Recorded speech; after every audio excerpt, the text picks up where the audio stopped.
There are four key aspects that allow advanced builders to build those great looking models. One of those key things are the parts they use. And in this video I am going to show you 3 of the weirdest parts that they use when designing those models that you would never think that could be used this way. The first part might come as a little surprise, but it gained a bit of popularity in recent years. It is the 2x3 cupboard or cabinet door piece. The main idea behind using this weirdly specialized piece is that despite looking like it would be useless, it turns out that the door itself is actually highly uniformed and useful. As it's exactly half a plate thick, it can be used in similar use cases as the more widely known parts like brackets or panels, and aligns well with the recent trends of using this type of parts to make builds smoother and add subtle details. This part in particular is quite refreshing to see, as it has significantly bigger flat surface than any other panels or brackets. But how do you actually use this part, as it seems to have no connection points in it? And here comes the trick that is a bit illegal, but it's definitely worth it to make this part and its size useful. The whole deal is that the handle of the door is actually very close in width to a normal stud, just a tiny bit wider. This means you can actually take a negative stud, like on a plate, and place the handle inside it. By mounting it like that,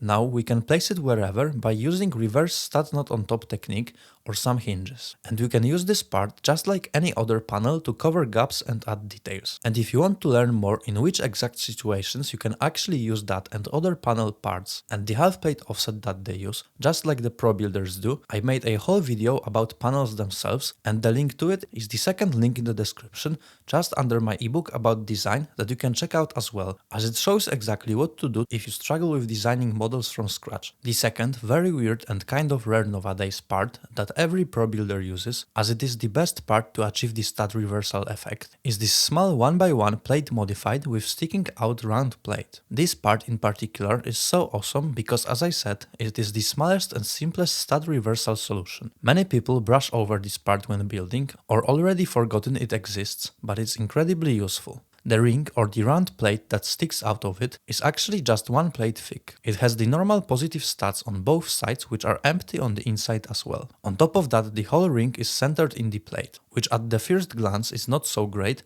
as when you add 2 tiles on both sides, it won't be 2.5 plate wide as the stud width itself, so it will stick out on both sides of the part outline and be 3 plates thick. But it actually means that on the both sides we get this tiny quarter plate offset, which is a whole more advanced topic that I won't get in depth in this video, but you need to know that it's much harder than the half plate offset, so if you haven't mastered it yet, don't even waste your time on the quarter plate offset yet. But you can fix this issue by using a jumper plate, and with it now, suddenly our weird plate starts fitting into the Lego geometry way better, as now it fits the most core rule of the studs knot on top technique, which is that the 2 studs equal to 5 plates. And in this case the jumper plate is 2 studs wide and our modified plate sits in the middle, occupying 1 plate thickness, which means on both sides we can add 2 plates and you get a mathematically clean assembly. This particular fact makes it useful in different cases, like for example in my old BMW M3 model, where I used a similar technique to get the grille to be properly attached, and it has way more different alternative specific use cases. But coming back to the fact it is a stud reversal piece, it is very good at it. When you flip it by 90 degrees, then you can place it between 2 plates and it connects them. But it has a one glaring weakness of leaving that side plate now exposed. But the good news is that it can be covered or hidden by putting it in some hole or covering it with plates, and it becomes invisible. It comes in handy whenever you are building some small scale models and you can't fit any bigger stud reversal technique there. If you are enjoying this video so far, you can click on the subscribe button to see more videos like this on your homepage.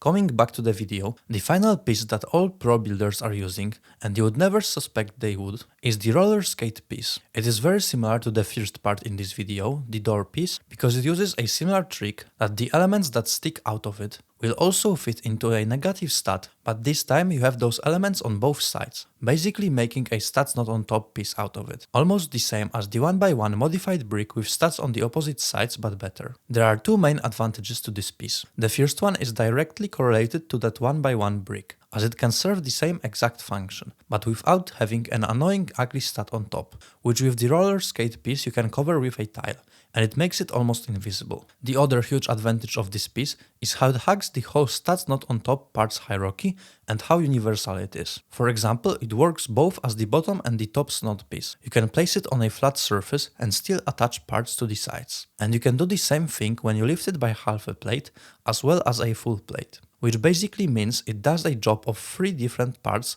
with just one. But the trade-off is that its connection is a bit tight and illegal, as well as it's quite a rare part. But all you need is just a couple of them for those special occasions where they solve problems that can't be solved with any other standard part. It is a great part, and learning about its existence opens up so many new connections and opportunities that you would miss or over-engineer otherwise. That would be all for this video, and if you wanna learn more about building techniques that advanced builders use, you can click on the video on the screen right now.